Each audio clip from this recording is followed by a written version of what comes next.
The Detroit Lions are entering a season that feels like a pivot point, not just for their roster construction, but for how this franchise defines its championship window. What makes this moment so fascinating is that nothing about it is straightforward. Every decision being discussed right now, from international travel to offensive line reshuffling to potential draft day fireworks, carries ripple effects that could shape the identity of this team for years. Start with the global stage, because the Lions are no longer just a rising team domestically. They're being positioned as an international brand. The upcoming game in Munich isn't just another date on the calendar. It's a statement about where this franchise stands in the NFL hierarchy.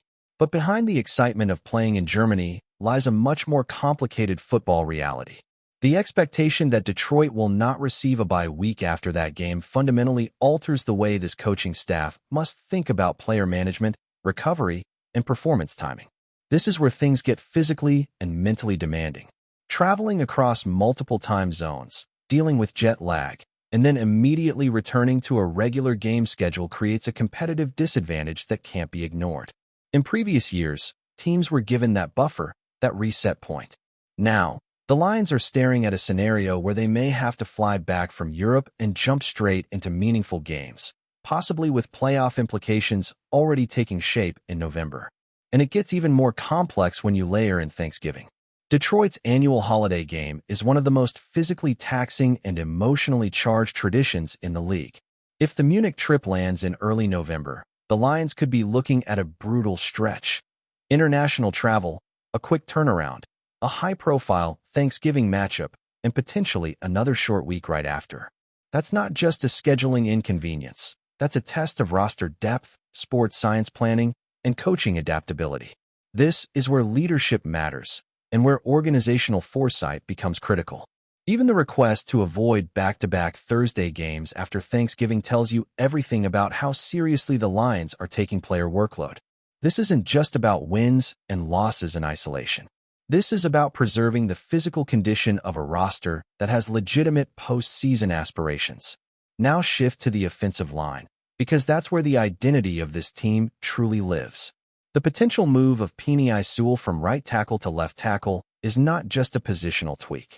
It's a philosophical decision about how the Lions want to protect their quarterback and structure their offense moving forward. Sewell has been nothing short of dominant at right tackle. 3 consecutive All-Pro seasons at that position is not something you casually disrupt. That's the kind of consistency teams spend decades searching for. And yet, the idea of moving him isn't crazy. In fact, it speaks to just how valuable he is. The left tackle position carries a different kind of weight. It's about blindside protection, about giving the quarterback that subconscious sense of security. When Dan Campbell talks about that security blanket, he's not exaggerating. For a quarterback like Jared Goff, who thrives in rhythm and timing, that trust and protection can be the difference between an efficient offense and one that stalls under pressure. But here's the risk. Moving Sewell assumes that excellence is transferable without consequence. Even if he played left tackle earlier in his career, the NFL is a different animal. The speed, the pass rush angles, the weekly matchups against elite edge defenders, all of it changes. You're not just asking him to switch sides. You're asking him to recalibrate instincts that have been sharpened over multiple All-Pro seasons. At the same time, keeping him at right tackle creates a different kind of vulnerability.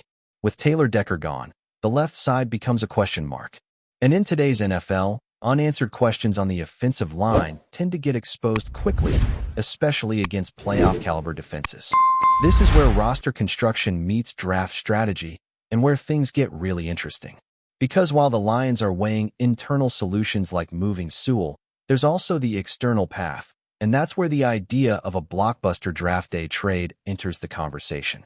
The proposal involving Sam Laporta is the kind of move that forces you to confront uncomfortable truths about team building. Let's be clear. Trading a player like Laporta is not just a football decision. It's an emotional one. He's been incredibly productive. He's become a key part of the offense. And perhaps most importantly, he's evolved into a critical piece of the run game.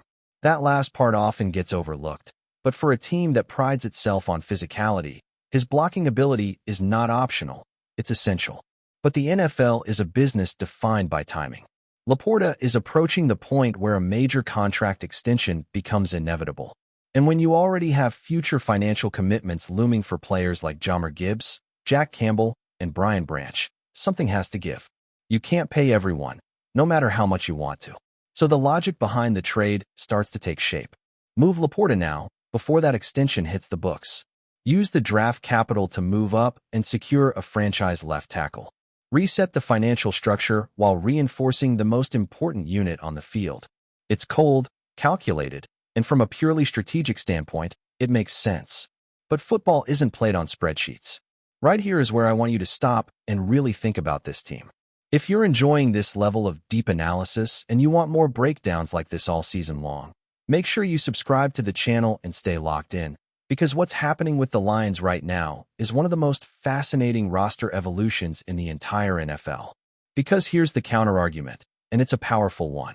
The Lions aren't rebuilding anymore. They're contending. And when you're in that window, removing a key offensive weapon, especially one who contributes in both the passing and running game, can disrupt more than just production. It can disrupt identity. We've already seen what happens when this team loses tight and depth. The run game suffers. The balance disappears. The offense becomes easier to defend. And in a conference loaded with elite teams, even small drops in efficiency can be the difference between a deep playoff run and an early exit. There's also the question of necessity. Do the Lions really need to trade up to find their offensive tackle of the future? Draft projections suggest that multiple high-level tackle prospects could be available without sacrificing key assets. If that's the case, then giving up Laporta becomes not just aggressive, but potentially unnecessary. And this is where Brad Holmes' philosophy will ultimately define the outcome. He has shown a willingness to make bold moves, but he's also demonstrated patience and discipline. The decision here isn't just about identifying talent. It's about understanding timing, value, and the delicate balance between present success and future sustainability. All of these storylines converge into one central question. What kind of team do the Lions want to be in 2026? Do they lean into stability, keeping their core intact and trusting internal development? Do they prioritize protection and reshape the offensive line at any cost? Or do they take a calculated risk, sacrificing a proven playmaker for long-term financial and structural flexibility? Because make no mistake, every one of these decisions is connected. The international schedule impacts player health. Player health impacts performance. Performance influences roster decisions. And roster decisions ultimately determine whether this team can take the final step from contender to champion. The margin for error is thin, but the opportunity is massive.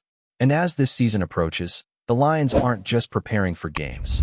They're navigating one of the most complex strategic landscapes in the NFL. So as everything unfolds, from Munich to the draft to the offensive line decisions, stay with us, because we're going to break down every move, every implication, and every turning point along the way. Subscribe now, because this Lions journey is just getting started, and you don't want to miss what comes next.